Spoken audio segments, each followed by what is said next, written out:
Hi മക്കൾസ്, ജനുവരിയിൽ അവധിയിൽ പേപ്പറൊക്കെ കിട്ടി, പാരൻസ് മീറ്റിംഗ് ഒക്കെ കഴിഞ്ഞു, ആകെ പെട്ട് കിടക്കണം, ആകെ അങ്ങോട്ടും ഇങ്ങോട്ടും ഒരു അവധി കിട്ടിക്കഴിഞ്ഞാൽ ഒരു റിലാക്സേഷൻ ആയേനെ എന്ന് തോന്നുന്നവർക്കായി 6 ജില്ലകൾക്ക് ഈ വരുന്ന വ്യാഴാഴ്ച, അതായത് 15-ാം തീയതി അവധിയാണ്. എന്താണ് സാറേ 6 ജില്ലകൾക്ക് മാത്രം, എന്താണ് ഈ 6 ജില്ലകൾക്ക് വ്യാഴാഴ്ച അവധി വരാനുള്ള കാരണം?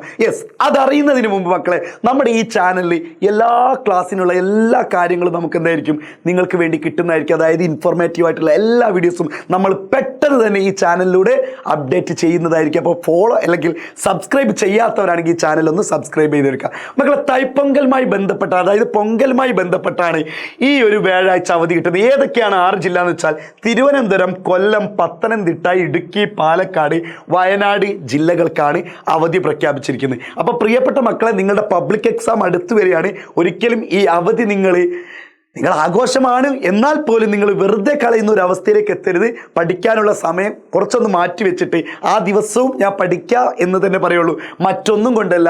എക്സാമിന് ഇനി വളരെ തുച്ഛം ദിവസം മാത്രമേ ഉള്ളൂ. അപ്പോൾ അത് നമ്മുടെ മനസ്സിൽ കാണാം. ആഘോഷങ്ങൾ ഇനി അടുത്ത വർഷവും വരും, അതൊക്കെ മനസ്സിലാക്കി വെക്കുക. ഇതൊരു പബ്ലിക് എക്സാം ആണ് നിങ്ങളുടെ മുന്നിൽ കാണുന്നത്. പ്രത്യേകിച്ച് SSLC പിള്ളേരോടൊക്കെ നമ്മൾ പ്രത്യേകം, അല്ലെങ്കിൽ +1 +2 കാരൻ മെയിൻ പബ്ലിക് എക്സാം ഉള്ളവരോടൊക്കെ നമ്മൾ പ്രത്യേകം പറയാണ്, നിങ്ങൾ നിങ്ങളുടെ രീതിക്ക് തന്നെ എന്ത് ചെയ്യണം, കൃത്യമായിട്ട് പഠിക്കുക.